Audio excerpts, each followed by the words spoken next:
Hi, my name is Todd Ross, and in 1996 my father Roy was killed while racing at the Race City Speedway in Calgary. Over the last 24 years, Bruce Hampton, president of the International Motor Contest Associates, and its drivers have put on a memorial race in honor of my father. This year it's at the Edmonton International Raceway in Wetaskiwin. I'd like to invite you all to come down and watch some great grassroots racing on the pavement.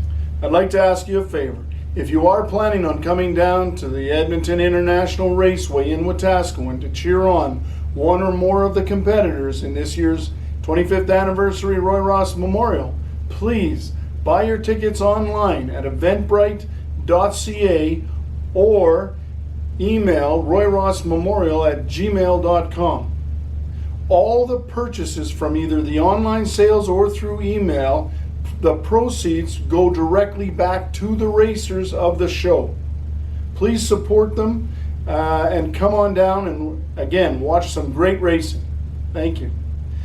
And now we're going to watch a video of one of the competitors in this year's race. I'd like to thank Ian Burgess for doing the interviews and for providing them to the Roy Ross Memorial. Thank you. Enjoy. Good evening, ladies and gentlemen, and thank you again for joining us for our series of driver interviews for the 25th running of the Roy Ross Memorial Race. This year's event will be held over 2 days, July 23rd and 24th at the Edmonton International Raceway in Wetaskiwin, Alberta. We'll talk a bit more about the event and its history in our complete interview with Roy Ross's son, Todd. The goal of these interviews is to just get you a little bit of insight into the lives of the drivers and let you meet them and get to know them before the racing event here in a few weeks. My name is Ian Burgess. I had the pleasure of racing this event in 2011. Was able to win the trophy dash, and I've had a lot of fun. I've crewed on a few championship cars, stuff like that, and it's a race that, as modified drivers, we mark off on our calendars early in the season, and it's one that's just great racing action, lots of fans, lots of fun. I was talking with Todd tonight. Looks like we have 18 cars confirmed so far, so it's going to be a great night of 2 nights of racing at Edmonton International Raceway. Tonight, we are joined by driver of the number 97 car, Chase Guidolin. And Chase is a brand new rookie in the IMCA modified class, and he does have experience. You can see behind him. He's won a few trophies in his day too, but he also comes from a family of racing. And so his grandfather, Steve Morris, was the 1990 IMCA Canadian modified champion. And so he doesn't come to this with no background, no experience. I know he's got a great crew helping him, including his grandfather and his uncle. And he's also been out practicing. He's been getting some tips and pointers from former CASCAR driver Wade Lee. And he's just chomping at the bit, I'm sure, to get out there and race, but I'm also sure a little bit nervous. Chase, how are you doing tonight? I'm doing very good. How about yourself? I'm doing well. So maybe just give everyone a little bit of history about how you got started in racing and the different classes you've run, stuff like that. I really got started, I'd say, when I was about 13. That's when I started noticing it. I'd been going to the super truck races all my life, but never really paid much attention. But just one day it just clicked, and I just wanted to know everything about it. I wanted to do everything.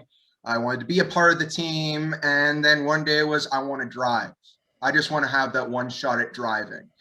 And I eventually got that one shot in 2018, in the Future Stocks, which is a class for kids like me just starting at Edmonton. Had some good starts there. And then the next year we moved on. My grandfather built me my car. And we did great. I'd say we did great in 2019. We won the championship and got Rookie of the Year as well.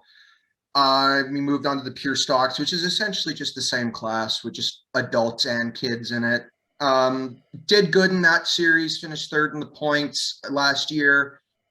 But yeah, it just, I really don't know. It just all of a sudden popped in my head one day. I want to start racing. That's really cool. And I'm sure your grandfather was probably pretty excited when you started asking questions and wanting to know more about how to set a car up and all that kind of stuff. I'm sure he was pretty pumped about that. Yeah, he doesn't show a lot of emotion a lot of the time. That's just the way he is. But that he does feel proud and stuff. You could tell, especially when I won my first race. That was obviously a big moment for everybody involved with the race team. So yeah. That's pretty cool. That's pretty cool. Tell us a bit about your car. It looks real good in the photos and looks real nice. What kind of chassis do you have? It looks like it's a sport mod, correct? Yes, it is a sport mod. It is a 2021 Harris modified. Um, Great looking piece. It just, when we first got it, it just kind of freaked us out a little bit because there's so much on that car. It's just so much unknown.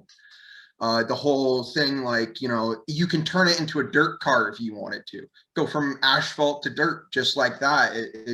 And it's really incredible how those guys in the States have just so much technology put towards racing that we don't have down here, and it just makes it a lot more fun learning about it and trying to get to know the setups and everything, but makes it a little bit more difficult as well. That's pretty cool. Yeah, it's the sport mod is a pretty new class here in Canada, and we've run it for a few years. But we also Emma Fitzpatrick as well, who will be racing. She's running a sport mod as well, and she does run it on both surfaces. So you never know. Maybe one day we'll see that '97 machine out on the dirt too. I don't know if you want to get it dirty or not. We'll see, but it'll be interesting to see. So maybe talk about what it's been like.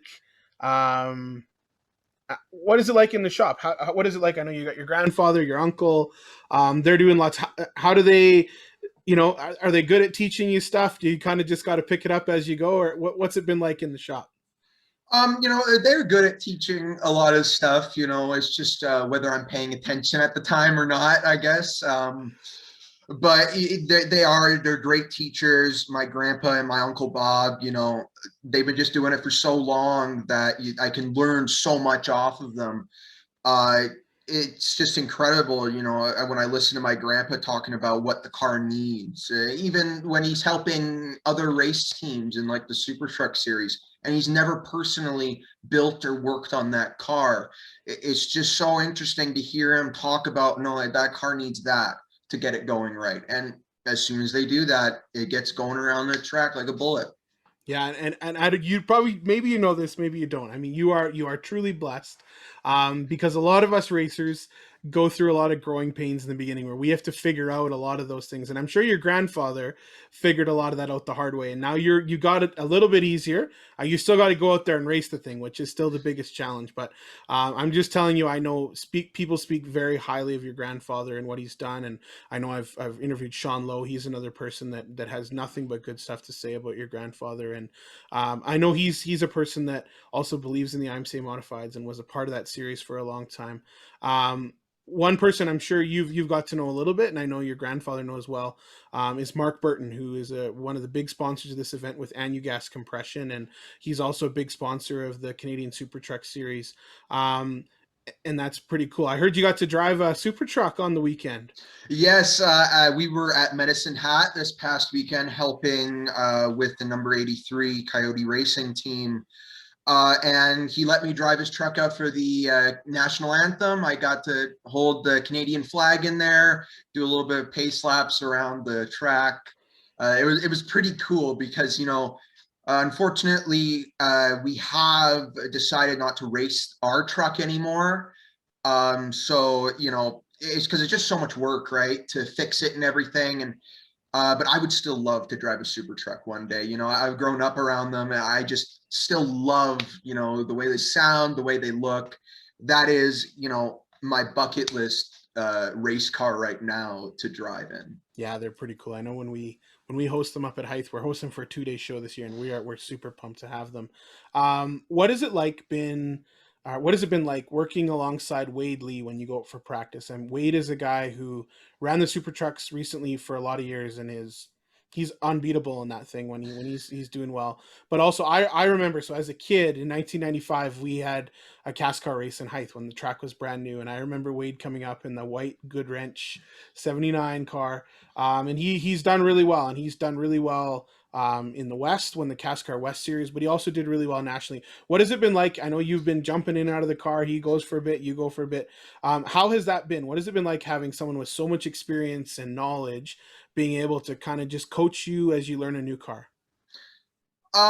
It's really been great. He's been helping me really my whole racing career. Even when we started in the future stocks, I really relied on him heavily to tell me where, all the braking zones and to get back on. Where is the optimal place to pass at Edmonton and how to run the high line.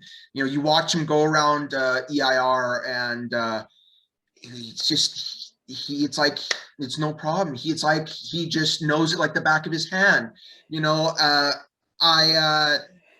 I learned how to run the top from him, how to get around that place. And especially in this modified, he's been really helpful just because, he's driven these bigger cars with so much more horsepower and stuff. It's he's just a really big help, really big confidence booster that we have him helping me behind the wheel, setting this car up and making sure we get it squared away. That's awesome. That's cool. I don't know if you heard, we've got a few young guns this year, and so anyone under 21 is going to be considered a young gun, and so that's going to be you. But Todd, I talked to him today, and he said that they're going to have a young guns race, and so they're going to have a special race, 15-lap shootout, just for you young drivers to kind of go out there and have a go at it, which is pretty neat.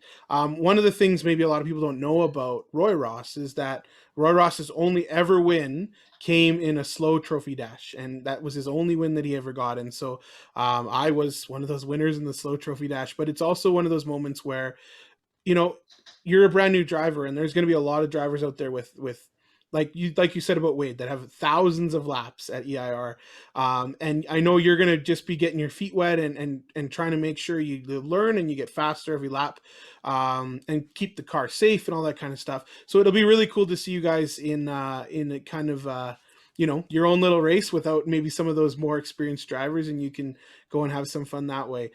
This year's event, 2-day event. Have you ever been a part of a 2-day event where the points from both days added up together and we had a 2-day champion, anything like that?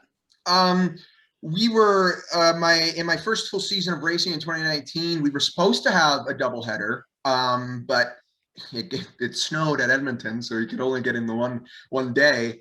But no, I've never been a part of it. I'm sure it'll be interesting. Sure it'll be very tiring as well when I get back home on the Monday too. But yeah, I'm quite excited for it just because, it's a weekend where you can maximize as much points as you can get in the series, and as well, maybe come away with 2 wins at the end. Yeah, it's going to be pretty cool. It's going to be pretty awesome.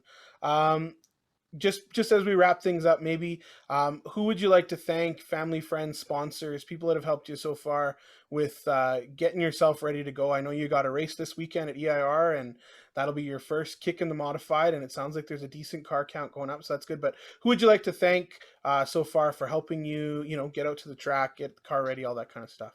I'd really like to thank my grandpa and my uncle Bob and Wade Lee, and Part Source, Monster Energy, Cursed by Design, we did put on the car this year, brand new sponsor, and Desert Rose Consulting and SM Automotive.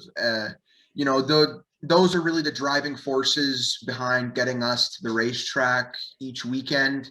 With sponsorship and just all the immense help we have at the shop. Not just even my grandpa, my uncle Bob, all the employees that work at SM Automotive, they even pitch in and help with the race car at times. So, I just like to thank everybody. That's awesome. And I know your mom is your biggest fan out there, and she's busy trying to get people to vote for you as the favorite driver and all that kind of stuff. So Chase, we're really excited to see how your season goes. I'm excited. I know you're going to come up for Hythe for a few events, and you're going to be all over the place. We're really excited to see your rookie season. Again, trust me, you are blessed to have the people around you, and I can see you're very grateful for all the support you have. Again, once again, good luck at the upcoming Roy Ross. We hope that 97 machine can be on victory lane one of the 2 nights, maybe both nights. That'd be pretty cool. Yeah. And even if not, just get that experience and be a part of one of the biggest races in Western Canada. Thank you again for your time tonight, and we'll see you at the track. Yes, thank you.